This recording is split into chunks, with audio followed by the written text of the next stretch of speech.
Muy bien, pues en esta mañana, acabando el mensaje, me voy a tener que salir rapidísimo. Ya no vamos a poder saludar a mucha gente porque nuestro avión se va a las 3 de la tarde. Así tengo que estar mi hijo y yo a la 1 de la tarde en el aeropuerto. Así que bye de una vez a todos.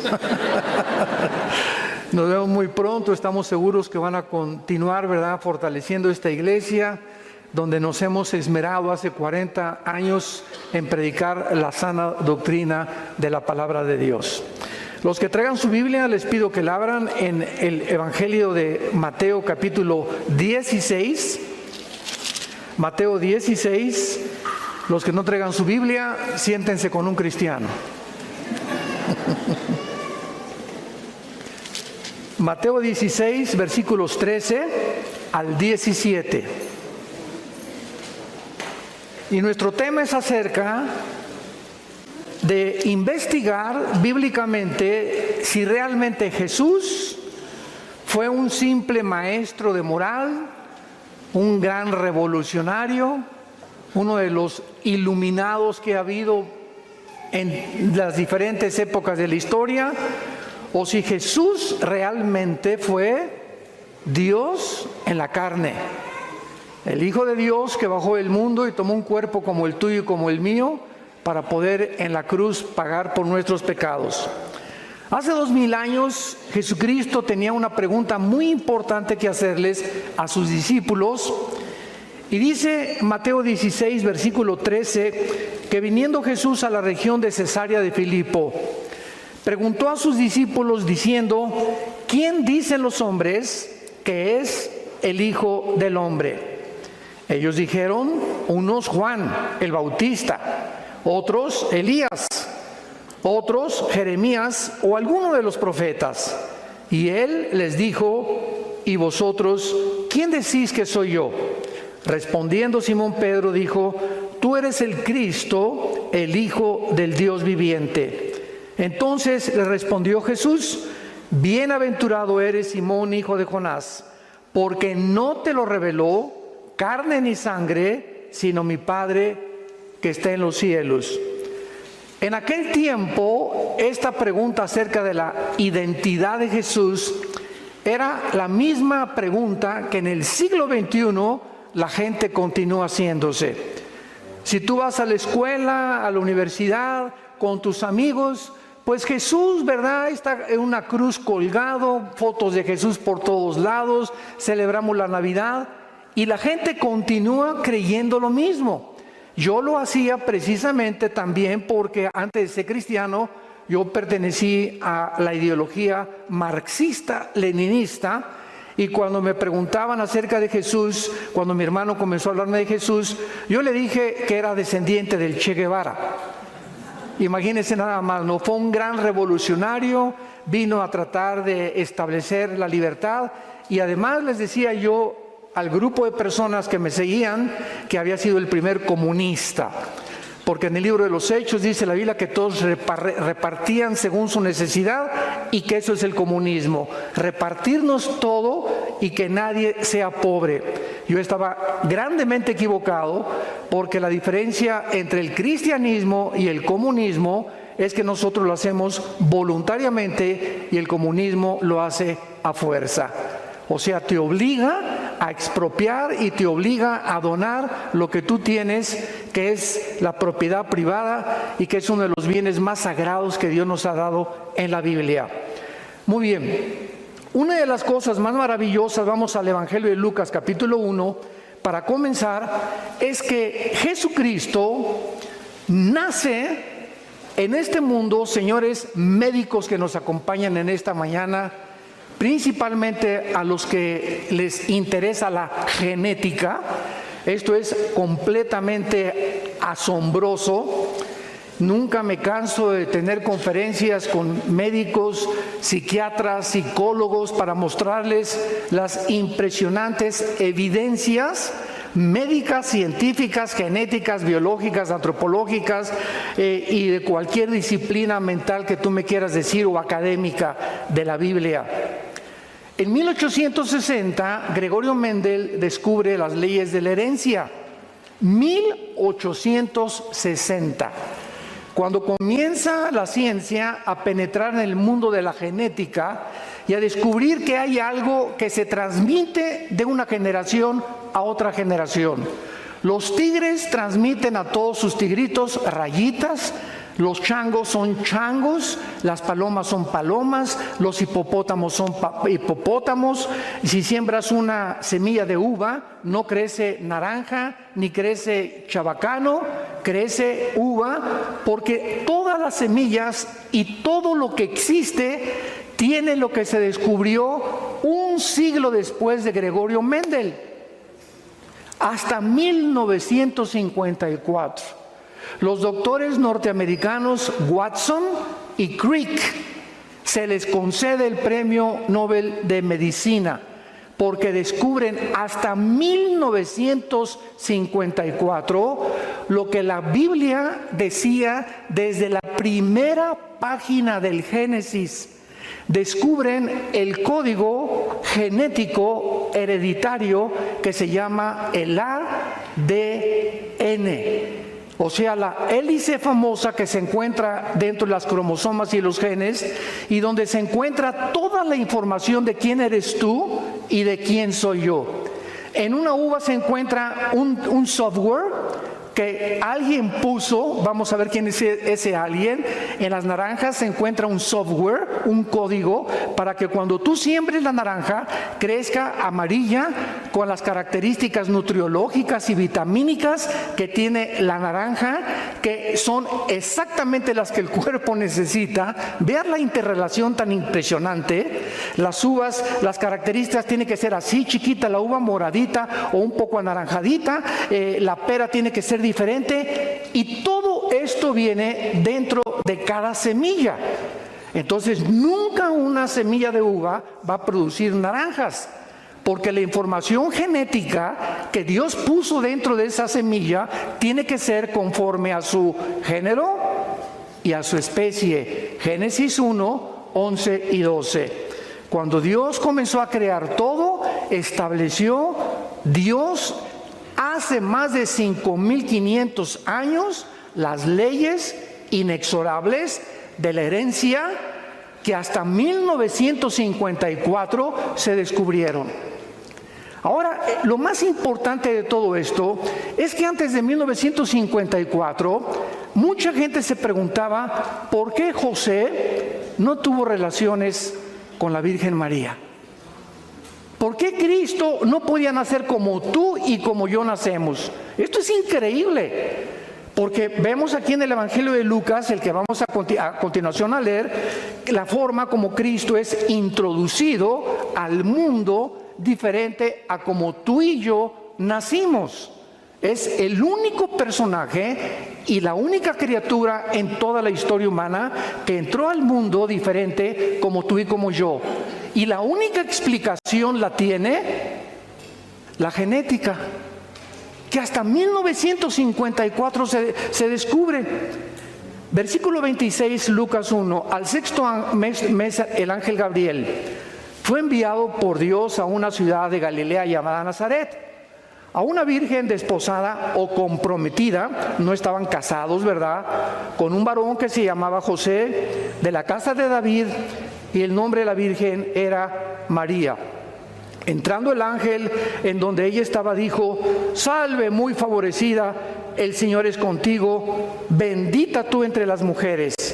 Mas cuando ella le vio, se turbó por sus palabras y pensaba: ¿qué salutación sería esta?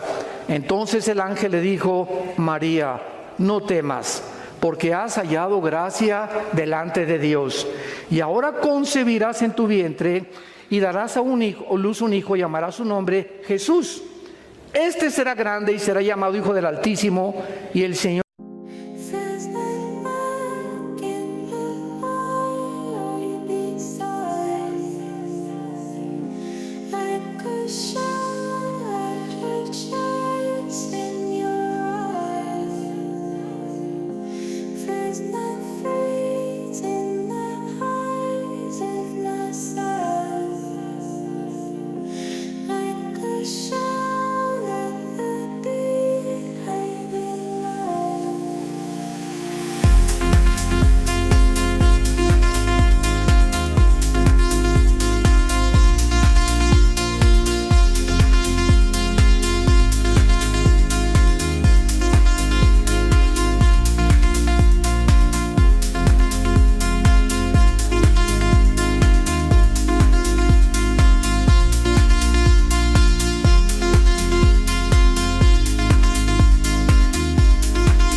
Dios le dará el trono de David su padre.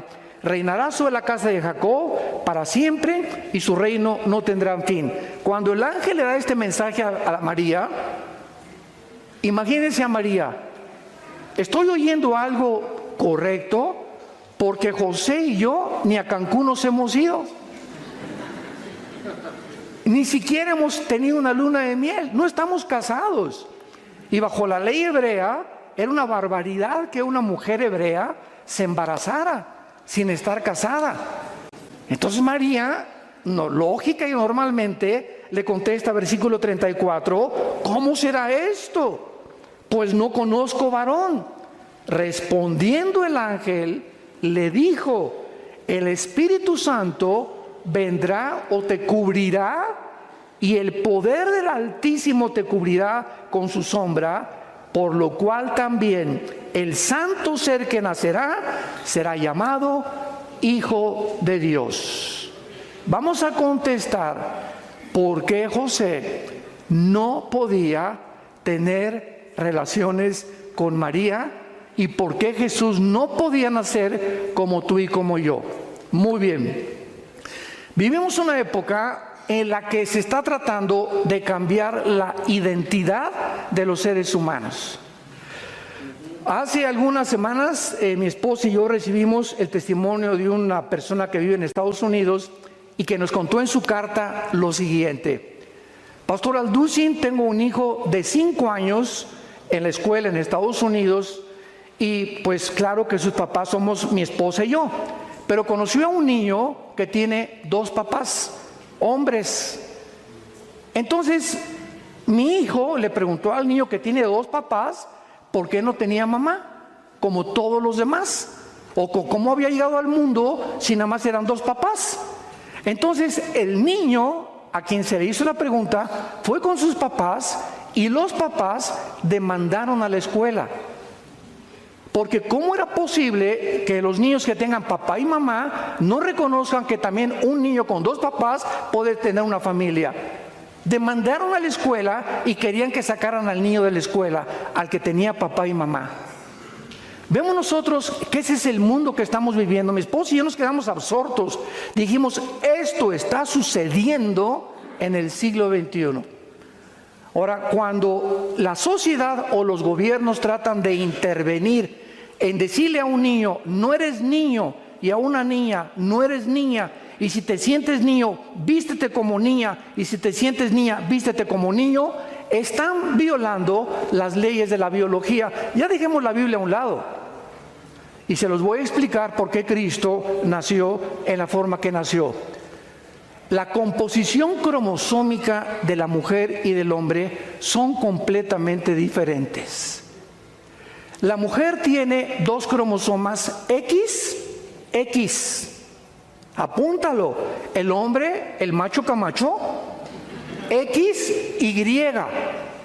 La mujer no tiene el cromosoma Y. Entonces, cuando tú y yo, que somos varones, nacimos, es porque mi papá, cuando tuvo relaciones con mi mamá, el cromosoma Y fertilizó el óvulo de mi mamá, y el cromosoma Y es el que determina el género. No los psiquiatras, no los psicólogos, no los perversos que existen en todos los gobiernos. Biológicamente tú eres macho camacho porque tienes el cromosoma Y. Y si tú eres varón y sientes que no eres varón, biológicamente estás negando tu naturaleza porque traes un tornillo flojo aquí arriba. Hay algo en tu mente que se llama el robo de nuestra identidad que Dios nos dio. ¿Y sabes de dónde viene? De Lucifer, de los demonios, del mundo espiritual que está tratando de robarnos la imagen y semejanza a la cual fuimos formados por el Dios Todopoderoso. Y cuando Satanás comienza a robar la identidad de los seres humanos, miren ustedes esto, el 65% de las personas que han aceptado el transgénero se han suicidado. El 65% de las personas que han tratado de cambiarse el sexo o negar su identidad biológica acaban suicidándose. ¿Por qué? Porque pasa un fenómeno impresionante en su naturaleza en el que tienen que luchar durante toda su vida en aceptar algo que no lo son. Y si tú tienes el cromosoma Y, eres macho, camacho. Y negar tu nacimiento biológico es decirle a Dios, ¿por qué me hiciste así? Me hubieras hecho mejor mujer. Muy bien, cuando nosotros venimos a la Biblia, Dios creó a Adán y Eva con espíritu, alma y cuerpo. En otras palabras, somos espíritu, tenemos un alma y vivimos dentro de un cuerpo. El espíritu es la parte a través de la cual nosotros conocemos a Dios, porque Dios es espíritu. Entonces, a través del espíritu lo conocemos, lo adoramos y lo servimos. El alma es el centro de los sentimientos, la voluntad, el intelecto y las emociones. Es la mente. El cuerpo simplemente es el envase donde el alma y el espíritu viven dentro. Por eso el cuerpo, ¿verdad? Vamos a morir, te creman o te cabes en la panza un tiburón. A los primeros cristianos los quemaron vivos en las antorchas. No importa, dijo Cristo en Mateo 10, lo que a tu cuerpo le hagan. Preocúpate mientras estás vivo el destino de tu alma. Entonces, cuando el ser humano se rebela contra Dios, nos separamos. La palabra muerte en la Biblia no significa, apúntalo, cesar de existir. No significa cesar de existir, significa separación, nada más. Entonces el ser humano se separa de Dios espiritualmente cuando le dice a Dios, no quiero tus reglas, no quiero tus mandamientos, déjame independizarme, yo quiero ser autónomo, yo quiero definir mi vida, yo tengo la suficiente capacidad para determinar qué voy a hacer en la vida. Esto es lo que se llama la raza humana caída. Entonces, desde Adán hasta nuestros días, todos los varones hemos nacido con el cromosoma Y infectado por el pecado. Todos los varones traemos el cromosoma infectado por el pecado. Y si José hubiera tenido relaciones con María, entonces José tenía también la infección, porque el pecado, todos hemos pecado y hechos lejos de la gloria de Dios. Cristo hubiera nacido en pecado, porque es el cromosoma Y donde viene el pecado y la transmisión genética para que nosotros heredemos algo. Y así como tú puedes heredar físicamente, mira, tienes el celular de tu mamá y tienes los ojos de tu tía y las orejas de papalote de tu abuelo. Así como heredamos características físicas, la altura, el color de piel, etcétera, etcétera, heredamos también características mentales. Esto es increíble, porque somos almáticos también. Entonces es igual de berrinchuda que su mamá, tiene el liderazgo de su papá, son características que pertenecen en el alma. Y también hay herencia espiritual, porque si somos espíritu, tuvimos que haber heredado algo espiritualmente. Y la Biblia es el único libro que nos dice cuál fue la herencia espiritual. La Biblia, Sigmund Freud le llamaba la sexualidad infantil, Carlos Marx le llamó la lucha de clases, William Shakespeare le llamó el defecto tráfico, los psicólogos el medio ambiente, la Biblia le llama pecado. El pecado, que significa habernos desviado de la voluntad de Dios. Nacemos con la tendencia chuecos. Este es el diagnóstico que Dios nos hace de nosotros mismos. Hemos nacido chuecos desde chiquitos. Y veo un niño de 2 años. Es el dictador más grande de su casa. Ya ves a los niños chiquitos. Y no quiero mi juguete. Y quiero el otro. ¿Quién les enseñó a ser así? ¿El gato o Fido el perro? No, nacemos con la maldad, nacemos con el mal. Nunca le enseñamos a un niño a portarse mal, les enseñamos a portarse bien, porque nacemos con el mal. Entonces la misma experiencia humana nos muestra que el diagnóstico de Dios es correcto. Entonces, el nacimiento de Jesús no podía ser como tú y como yo. ¿Por qué? Por la herencia de pecado en la cual nosotros hemos nacido delante de Dios. Él tenía que nacer de una forma diferente. El Espíritu Santo pone el cromosoma Y para que ovule el óvulo de María, y para que el santo ser que nazca en la matriz de María pueda ser un ser humano como tú y como yo, pero sin haber heredado el pecado. Y la persona que moría en la cruz del Calvario no podía ser un ángel. No podía ser, porque los ángeles jamás, ¿verdad?, nos pueden representar. Tenía que ser en la cruz un humano para identificarse con nosotros, pero en la cruz no podía ser un simple humano, porque nosotros no perdonamos pecados. El único que perdona pecados es Dios. Entonces, en la cruz tenía que ser Dios también para perdonarnos. Y ahí estaba la naturaleza dual de Jesús. Era 100% humano y era 100% Dios. Él lloró, caminó, comió, sufrió tentaciones igual que nosotros, pero al mismo tiempo Él era Dios. Y los atributos divinos de Jesús no los ejerció conforme a su voluntad. Dice en Filipenses que no estimó el ser igual que su Padre.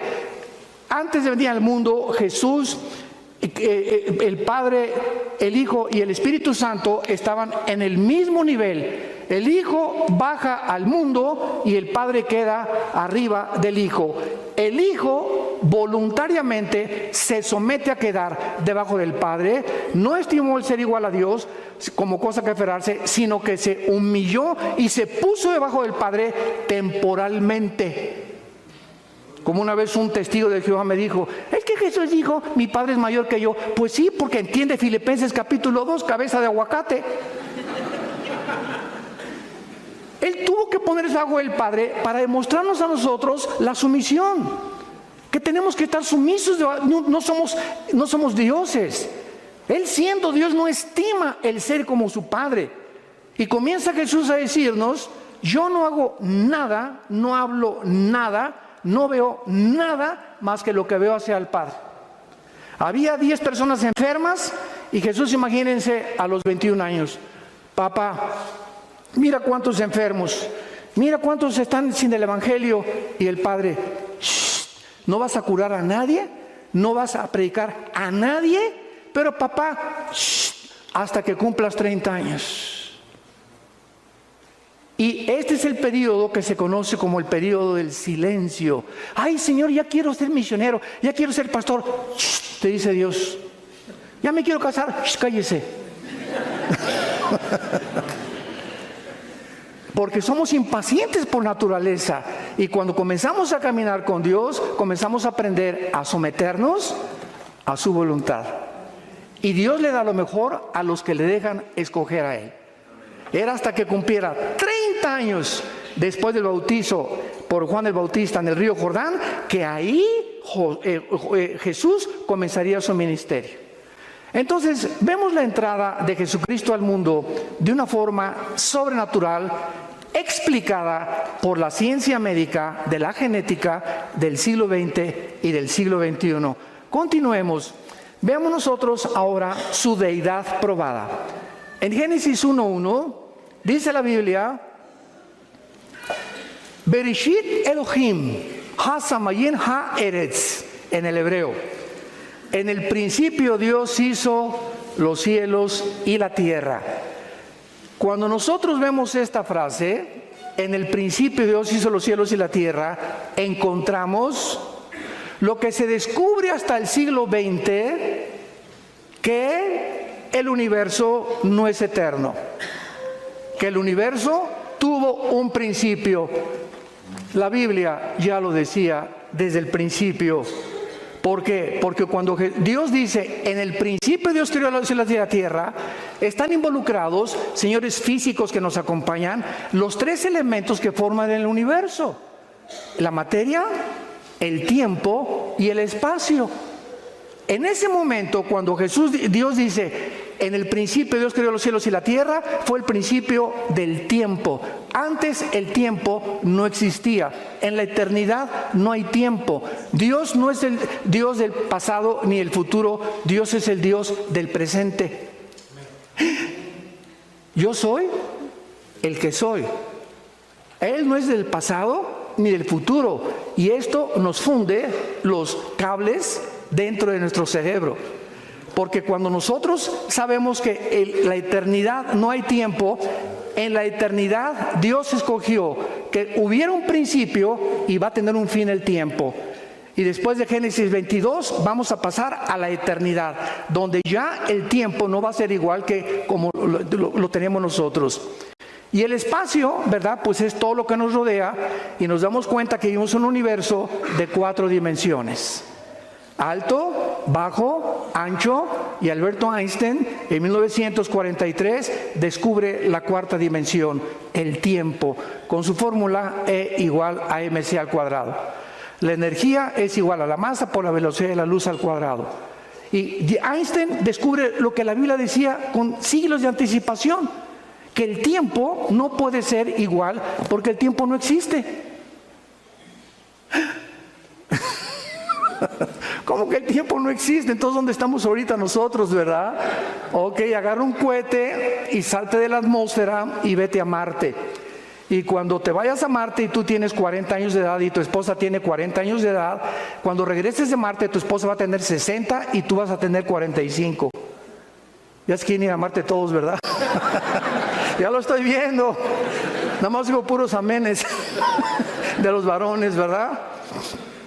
¿Por qué? Porque el tiempo no existe en el espacio como sucede aquí. Si te vas a Júpiter, mientras más lejos del Sol, con menos velocidad transcurre el tiempo. Aquí transcurre porque el planeta va a una velocidad sobre su eje de 24 horas y alrededor del Sol en 365 días. Júpiter lo hace más despacio, Marte así. Mientras más lejos del Sol, el tiempo cambia completamente, por lo cual es relativo. El tiempo es relativo. Todo lo que la Biblia enseñaba desde hace muchos siglos. Muy bien, vamos a Juan capítulo 1 y vemos nosotros que la Biblia enseña que el creador del universo fue el Hijo de Dios, Jesús, un hombre, un revolucionario, un maestro de moral como Mahatma Gandhi, Confucio, el Che Guevara, etcétera, etcétera, o el líder que tú me quieras mencionar, jamás se podrá atribuir el decir que Él creó el universo. En el principio era el verbo, ¿en el principio de qué? De Génesis 1:1. O sea, Jesús ya existía en el principio. ¿Por qué se le llama el verbo a Jesús aquí? ¿Y cómo sabemos que es Jesús? Ahorita lo vamos a ver, que Él es el verbo. Muy fácil, Dios sabía que con el tiempo iba a haber leyes en la gramática. Yo me acuerdo desde primaria me enseñaron que una oración tiene sujeto, verbo y predicado. El sujeto es el principal de la oración, el verbo indica la acción y el predicado es el resto de la oración. En el principio Jesús fue el que puso, Él era el verbo, el que puso la acción de Dios. ¿Me va siguiendo? Más te vale. Y el verbo y Jesús era con Dios y el verbo era Dios. Todas las cosas por Jesús, por Él fueron hechas y sin Él nada de lo que ha sido hecho fue hecho. Versículo 9, aquella luz verdadera que alumbra a todo hombre, venía a este mundo. En el mundo estaba y el mundo por Él fue hecho. La Biblia dice en los evangelios que Jesús fue el que hizo el universo. Un momentito, pero ¿qué diferencia hay entre el Padre y el Hijo y el Espíritu Santo? ¿Cómo está eso de la Trinidad? Y que el Hijo es el Padre, etcétera, etcétera. Lo que sabemos, dice en 1 Corintios 8, no lo sabemos como lo deberíamos de saber. Y se los voy a mostrar físicamente también, con las leyes de la física. Miren, qué fácil está esto. para enseñarles la Trinidad, que es nada más un ejemplo, no podríamos profundizar mucho más. Yo voy a poner aquí una barrera que divida este salón y voy a lanzar un rayo de luz, y este va a ser un prisma que atraviese el prisma, y todos ustedes van a ver ¿qué cosa? Un rayo de luz blanca, ¿correcto? Pero ese rayo de luz, al entrar al prisma, se descompone en 7 colores. Y si yo les digo a ustedes, ¿qué vieron? Un rayo de luz blanca. Y ustedes, 7 colores. ¿No hay una contradicción aparente? Porque aparentemente es una contradicción, pero es el mismo rayo de luz descompuesto en 7 colores. Entonces, no es que hay una contradicción, es que nos falta captar la realidad del mundo físico. Vamos a tener otro ejemplo. Tomamos el agua. ¿Cuál es la composición de los elementos químicos del agua? H2O. 2 átomos de hidrógeno por 1 de oxígeno. Muy bien, el agua, esa es su fórmula química. Cuando es agua líquida, ¿es H2? Cuando es hielo, ¿y cuando es vapor? O sea, el H2O puede tener 3 formas, pero la esencia es la misma. A Dios le ha agradado manifestarse en 3 personas, pero es un solo Dios. Vamos con los cocineros. El huevo. ¿Qué es el huevo? Cáscara, clara y yema. Dame un huevo y te doy la yema. ¿Es el huevo? Es parte del huevo, porque el huevo es cáscara, clara y yema. Si te doy la clara es huevo, es parte del huevo. Entonces, ese mismo huevo está formado de 3 cosas, pero se le llama un huevo, no se le llaman 3 huevos. Y Jesús dice que el matrimonio no somos 2, sino 1. Oye, espérame, pero si ella es del sexo opuesto y yo soy macho camacho, ¿cómo que somos 1? Así es, mantienen su individualidad aquí abajo en la tierra, pero delante del Padre el matrimonio es una sola carne. ¿Por qué? Porque somos una unidad desde la perspectiva espiritual. Aquí abajo nos dividimos en 2, los 2 somos espíritu en diferentes cuerpos, nada más. Mi esposa es espíritu, yo soy espíritu. Dios le agradó darle a mi esposa un cuerpo diferente a mi cuerpo, pero ante Él somos uno. ¿Y qué dijo qué dijo Cristo en Juan 17? Te pido, Señor, que toda la iglesia sean uno. ¿Cuántas iglesias hay en el mundo? ¿Cuántas denominaciones hay en el mundo? Cientos, miles. Pero ante los ojos de Dios, Él quiere que seamos uno en el Espíritu. Entonces hay 3 en 1, hay 2 en 1, hay 5 en 1, hay 20 en 1, hay miles en 1. ¿Por qué? Porque lo que sabemos no lo sabemos como lo deberíamos de saber. Y la gente sigue todavía, ¿verdad?, peleándose, que no, que por aquí, por allá. Yo no entiendo la Trinidad, y como de Teofilito, ni la entenderás. Veamos nosotros que la Biblia nos enseña que no solamente Jesús es el Creador, sino que también nos enseña un fenómeno de la física, inexplicable por la física, aplicado y explicado por la Biblia. El mundo microscópico está formado por átomos, electrones, protones y neutrones, ¿correcto? Y giran a una velocidad. Si tú tienes un microscopio electrónico, giran hay un mundo microscópico donde millones de partículas están girando así y así y así alrededor de un átomo. La pregunta es, ¿quién los impulsó para moverse con esa rapidez? Ahora, lo que pasa en el mundo microscópico pasa también en el mundo macroscópico. Y volteamos los ojos al universo y el cosmos es lo mismo. Todo el cosmos son galaxias que están girando, ¿verdad?, de una forma afinada, perfecta. Dice los astrofísicos que están cada día expandiendo más unas y más de otras para no estrellarse. ¿Quién mantiene al planeta Tierra, donde tú y yo estamos parados, a una velocidad constante de 24 horas, sin detenerse 5 segundos ni adelantarse 5 segundos para que sean 24 horas con segundos y minutos, y una velocidad constante alrededor del Sol en 365 días. Porque esta velocidad del mundo microscópico y del mundo cósmico contradice la física.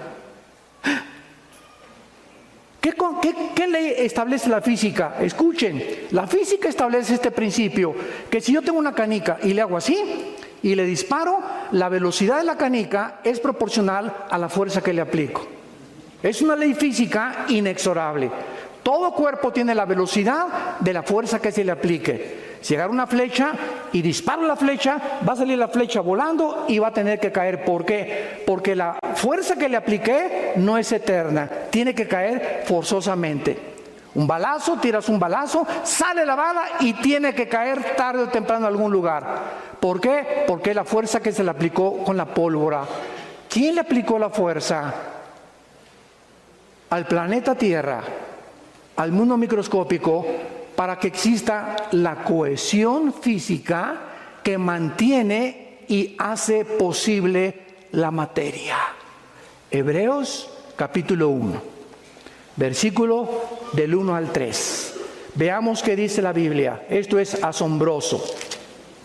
Dios, habiendo hablado muchas veces y de muchas maneras en otro tiempo por los profetas, en estos postreros días nos ha hablado por el Hijo, a quien constituyó heredero de todo y por quien asimismo hizo el universo, el cual, hablando de Jesús, siendo el resplandor de su gloria y la imagen misma de su sustancia, y subraya lo que sigue, y quien sostiene, se tradujo en muchas Biblias, sustenta todas las cosas. ¿Con qué?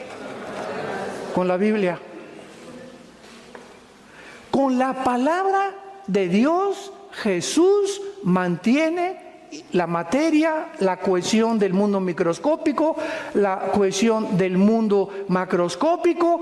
Es el poder de Jesús, ese hombre que se hincó a lavarnos los pies, que abrió sus manos y no se defendió, y como una oveja fue entregado en medio de estos trasquiladores. Él.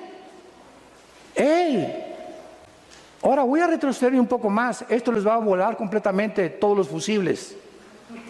Dios comenzó en esta tierra en un esperma. Dios se metió a un esperma, porque así fue como nació en el vientre de María. Dios entró a un esperma cuando el cromosoma Y ovula el óvulo de María, se forma un cigote de 46 cromosomas. 23 cromosomas heredé de mi papá, 23 cromosomas heredamos de nuestra mamá. Cuando se juntan, somos un cigote de 46 cromosomas, y ahí, dice el Salmo 139, en el estado embrionario es cuando comienza la vida. Ningún médico te puede decir cuándo comienza la vida, porque ningún médico, por más laureado y los doctorados que tenga en medicina, se puede atrever a decir, porque solo Dios sabe cuándo comienza la vida. Y de acuerdo a la Biblia, comienza en el estado embrionario. Ahí ya somos seres humanos. Ahí estaba Jesús, en estado embrionario. Así vino al mundo, de la forma microscópica. El creador del universo se reduce a casi la nada y comienza del esperma a ser un cigote, un feto, nace un niño, crece y muere por nosotros. A los 3 días vence toda la muerte para demostrarnos quién es Dios, porque nos ama, porque dio su vida y para que sigamos sus pisadas. La grandeza está en servir, en vivir para los demás y en humillarnos delante de Dios. Ahí está el secreto de la felicidad. Él es Jesús, el que sustenta todas las cosas. El Che Guevara no sostenía ni la canasta de huevos de su mamá. En tercer lugar, Jesús dijo que el que lo conozca a Él le conoce a Dios. ¿Quién ha dicho eso en la historia? Vayamos a Juan capítulo 14. Me acuerdo que en 1993, tu padrino, el Dalai Lama,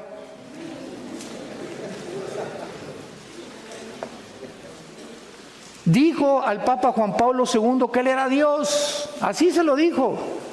Y me acuerdo que yo, ni tarde ni perezoso, le mandé un correo a la embajada china para decirle: por favor, ¿nos puede decir cuándo va usted a resucitar? Cuando yo vine a la Biblia y mi hermano Alejandro me guió a Cristo, le vuelvo a repetir, yo soy un adicto a la lectura desde los 12 años. Siempre me ha gustado, me encanta. Yo no puedo estar sin leer. Por lo menos 2, 3 libros al mes leo, mínimo. Soy un adicto a la lectura. Y cuando yo leí la vida de Mahatma Gandhi, la vida de Mahoma, la vida de Confucio, la vida de todos los líderes de Che Guevara, la dialéctica materialista, la ideología, el socialismo, las ideologías, las filosofías, yo a los 22, 23 años de edad estaba lleno así de conocimientos de por aquí, por allá, y al mismo tiempo intenté 3 veces quitarme la vida. Me sentía con un vacío impresionante, ya no sabía qué cosa. Hasta que comenzaron a hablarme, mi hermano me habló por primera vez y comencé a leer, y lo que me trajo a Jesús es cuando yo leí Juan 14. Cuando yo leí estas palabras, hagan de cuenta que salía como fuego, así entraba en mi alma, la búsqueda tan existencial que traía, ¿a quién le dedico mi vida? ¿Para qué nací? La vida es tan corta, ¿a quién se la puedo dedicar? Y cuando leo Juan 14, me acuerdo que caí de rodillas, casi llorando, y comencé a hacerme las siguientes preguntas. Leamos lo primero. Jesús les dijo antes de morir, esto es un día antes de morir. Antes de morir Jesús les dijo a los discípulos: no se turbe su corazón. Lo primero que les dijo es: no estén estresados. Nunca, nunca, nunca, nunca. No importa lo que pasa en el mundo. Que salió el presidente que el petróleo cayó, que el peso cayó, que la bolsa, que por aquí, por allá. No hagamos caso de nada, absolutamente. Mantén dentro de ti la paz de Dios. Todo está bajo control. Soy su hijo, soy tu hija, Señor. Yo no puedo convertir a mis hijos, no puedo convertir a mi esposa, no puedo convertir a las ovejas, yo no puedo hacer que el dinero me llegue. Señor, tú estás al control de todo. Yo quiero vivir en paz. Mi hija se fue y está en las drogas y se fue a la prostitución. Hermano, por favor, ore por mí. Mire, doña Chencha, primero usted se aplaca y se tranquiliza, porque en el estado en que usted viene a pedirme orar por su hija, me está hablando que usted no cree en Dios. Porque en ese estado se manifiesta la incredulidad. Dice la Biblia: estamos en apuros, pero nunca desesperados. Nunca lleguemos a la desesperación ni a la angustia de ¿y ahora qué hago? ¿Cómo que qué haces? ¿Quién es tu Dios? ¿Quién es el Dios que murió en la cruz por ti? Salte corriendo a tu jardín y ve a los pajaritos. ¿Qué tienen los pajaritos? Ese pajarito que no vale ni 2 pesos, Dios lo sostiene. Y Dios, cuando una hormiguita en el África se muere, Dios sabe que se murió la hormiguita. Cuando vas al peluquero, Dios sabe cuántos pelos te quitaron. Cuando Dios ve el mundo microscópico, sabe cuántas bacterias murieron, sabe cuántos microbios. El conocimiento y la omnisciencia de Dios trasciende nuestra capacidad de pensamiento. Él es Dios. Y tenemos una limitación impresionante para poder pensar. Entonces tenemos que pensar de Él como algo grande que nunca nos va a dejar y nunca nos va a abandonar. No se turbe su corazón. Si ustedes creen en Dios, crean también en mí. Jesús dice: el que cree en Dios, cree en mí, porque yo soy Dios. En la casa de mi Padre muchas moradas hay, y si no fuera así, yo os lo hubiera dicho. Voy a preparar lugar para ustedes. Dios nos está esperando en el cielo. Ya viene por nosotros pronto. Todo esto ya, Querétaro se va a acabar ya. Todo se va a acabar ya en este mundo. Ya aflicción, enfermedades, todo. Vamos de paso, somos peregrinos, estamos rumbo a otra vida. Estamos de visita, no somos ciudadanos de este planeta. Aunque estamos físicamente en el mundo, no pertenecemos a este mundo. Somos de Él, Él nos compró. Y su plan es desde antes de la fundación del mundo, ya Él tenía el plan para nosotros. Y siempre para los cristianos, el futuro es lo mejor. Lo que viene es lo mejor para tu vida y para mi vida. Y mantén esta confirmación y esta seguridad. Sí, si quieres aplaudir, no estás seco como un higo, apláudelo, ¿verdad? Ahora vean. Y dice el versículo 3, y si me fuere y os prepararé el lugar, vendré otra vez. Es una promesa de Dios, ¿eh? Dios te está In the silence, there's a spark, a quiet tension in the dark. Open your eyes across the room, can't deny. Something about you makes me wanna try. Feeling the vibe, and it's so brand new. Wondering if you're feeling it too. Step a little closer, don't be shy. I can tell you've got that spark inside. Let's see where the night might lead. Are you ready? We'll take the lead. Let's break the wall, let's cross the line. Don't need to hold back, it's our time. Let's break the wall, step into the light. You and I, let's make it right.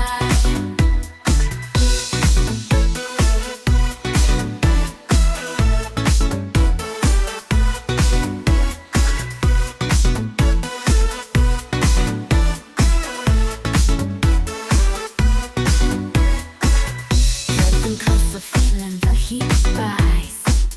Can't ignore what's going on inside. Heartbeats sync as we come together. Maybe this could last forever.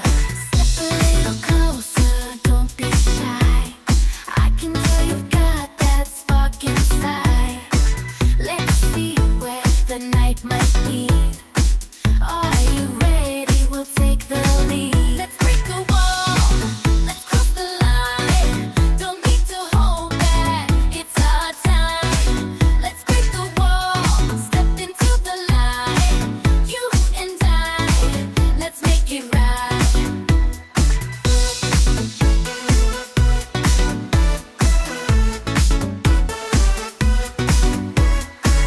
Now come to that part.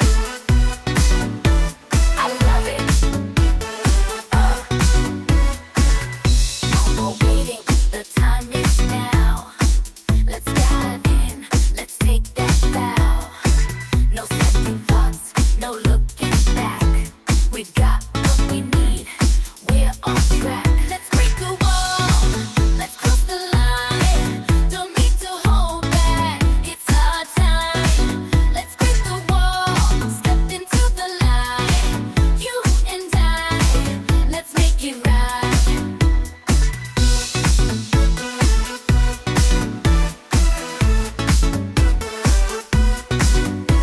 The wall, cross the line, step into the light. It's our time.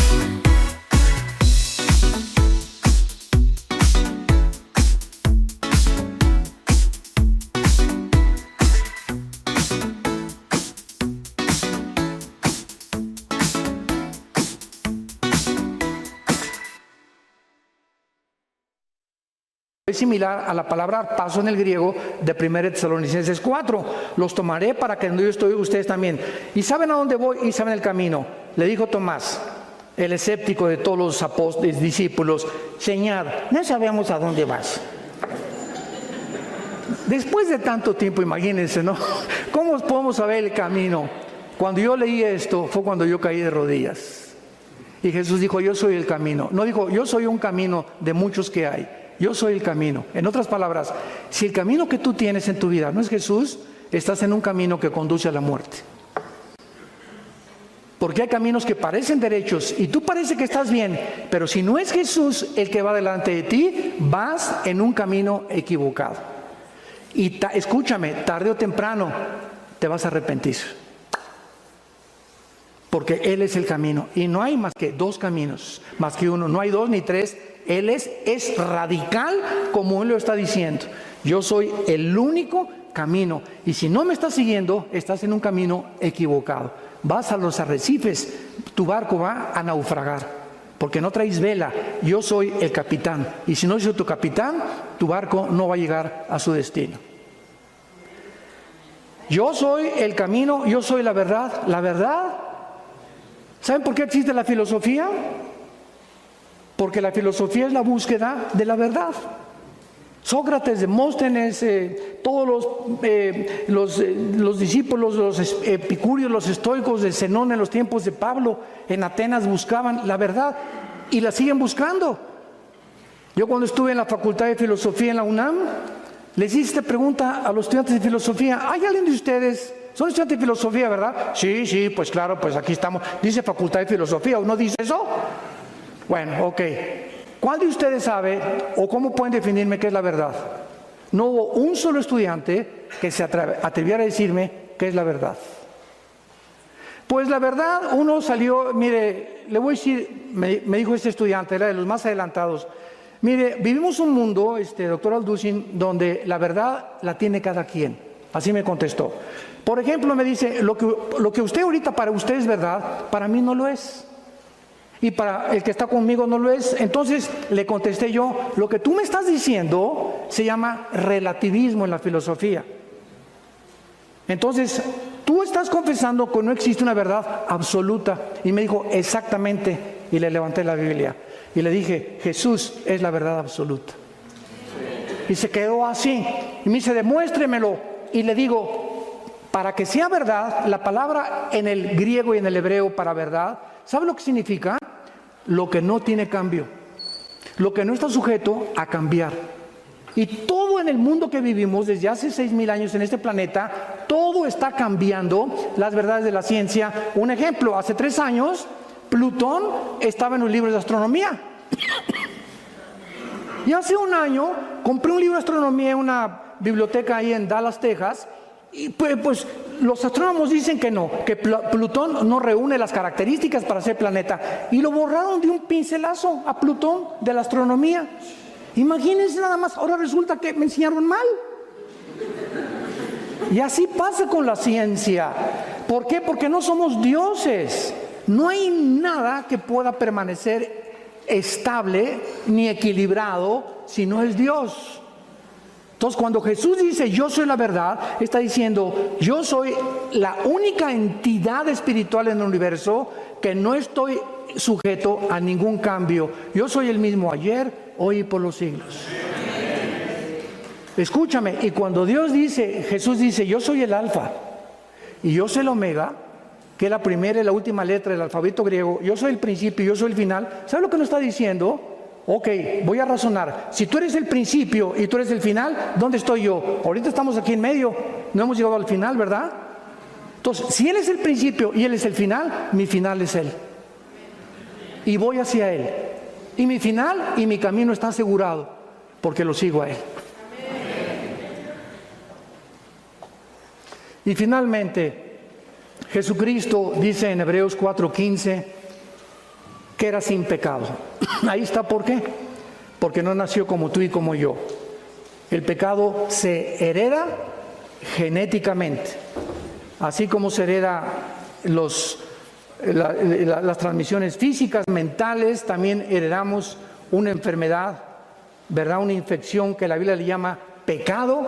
Dice 1 Pedro 2, 21 y 22 que Cristo fue también sin pecado finalmente.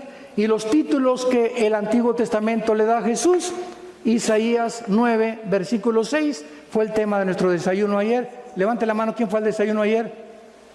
¿Y los demás dónde estaban? Bueno, ayer hablamos de esto, ¿verdad? Un hijo nos es dado, un niño nos es nacido, y llamará su nombre Consejero admirable, Príncipe de paz, Dios fuerte. Se le da a Jesús, al niño que iba a nacer, el título de Dios. A nadie jamás se le ha permitido tener el título de Dios más que a Jesús. Y esta es la razón por la cual nuestra vida está segura en sus manos. Porque si tú tienes a Jesús en esta mañana, lo tienes para toda la eternidad. Estamos sellados con el Espíritu Santo. La salvación no se puede perder. Cuando recibimos a Cristo, nacemos de nuevo. Somos bautizados con el Espíritu Santo en el cuerpo de Cristo en el momento del nacimiento. Somos sellados por el Espíritu Santo, Efesios 1, 13 y 14. Y somos la morada del Espíritu Santo hasta el día de la resurrección. Nada ni nadie nos podrá separar nunca de su amor. ¿No quisieras tú en esta mañana venir a la cruz e hincarte en tu corazón y decirle a este hombre, el creador y el sustentador del universo, que sí es hombre como tú y como yo, para que podamos entender en dónde se encuentra el secreto de la felicidad, la vida eterna y lo que Él nos vino a ofrecer? Si tú en esta mañana, en la humildad de tu corazón, le pides que entre a tu vida, si tú se lo pides, Jesús dice, el que viene a mí, yo no le echo fuera. He aquí estoy a la puerta. Ahorita estás oyendo esto. Alguien te está tocando a la puerta de tu corazón. Él no va a entrar. Él es un caballero. Tú tienes que abrirle tu corazón. Si alguien abre su puerta, entraré a él. Dice Apocalipsis 3:20. Y mi Padre y yo cenaremos contigo y haremos banquete contigo. Ven a Jesús. Él te está esperando desde hace mucho tiempo. Y quiero decirles algo. Estoy seguro que en esta mañana hay alguno de ustedes que Dios le está hablando por última vez. ¿Serás tú? ¿Serás tú la persona a quien Dios le está hablando por última vez? Porque Él no te va a perseguir. Él no te va a forzar. No endurezcas tu corazón. Hoy es el día de tu decisión. Hoy tienes que determinar ya en tu vida a quién quieres seguir. ¿Quién es tu amo? ¿En qué camino te encuentras? Oremos. Padre, te damos gracias por tu palabra.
Gracias, Jesús, porque tú eres la resurrección y la vida.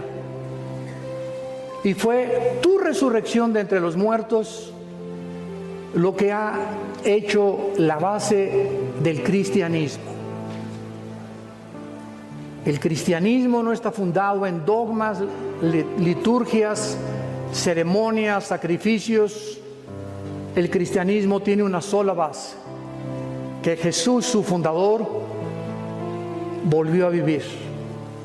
Nadie en la historia ha resucitado y nos ha dicho con pruebas documentadas históricamente que Él es la vida eterna, que Él es el Hijo de Dios que nos vino a dar vida, no bajó del cielo a traernos otra más de las miles de religiones que existen.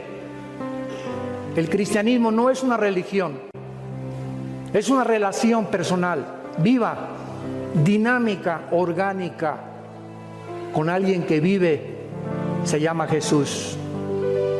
El quien está en esta mañana tocando a tu corazón. ¿Le quisieras abrir? Si le quieres abrir tu corazón, dile con todas tus fuerzas estas palabras. Señor Jesús, te pido que me perdones mis pecados. Me arrepiento con todo mi corazón de mi vida pasada. Creo que en esa cruz con tu sangre pagaste por ellos. Y como creo que a los 3 días volviste a vivir, te pido en este instante que entres a mi corazón como mi Señor y mi Salvador. Gracias porque la corta vida que me has dado ahora tendrá un sentido y propósito para vivirla. Vivirla para ti, Jesús, para conocerte. Porque esta es la vida eterna, que te conozcamos a ti y a tu Padre, que te envió en esta misión, donde tú sacrificaste tu vida en mi lugar. Gracias por el Espíritu Santo que en este instante me está sellando, me está colocando, identificándome contigo en tu muerte y resurrección, y me está convirtiendo en una nueva criatura.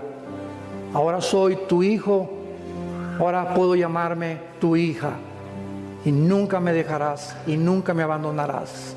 Te bendigo por tan grande salvación, en el nombre de Jesús.